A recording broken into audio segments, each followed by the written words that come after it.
Y por Ya. Queridos hermanos. ¡Puta gracia! Yo la comida no sabe. Queridos hermanos. Estamos aquí sentados, como cada día supongo que coman de pie.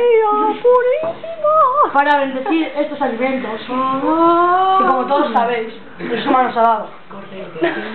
Porque no estamos para gastos tontos. Frase de lana, frase de lana. Sigue. Yo creo que esto se merece.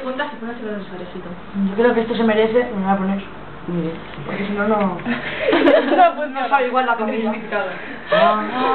Yo creo que esta bendición de pizza suba ese volumen. Me hace sentir. Por favor, yo creo que esto se merece un levantamiento. Un levantamiento. Otra vez. Digamos, amén, hermano.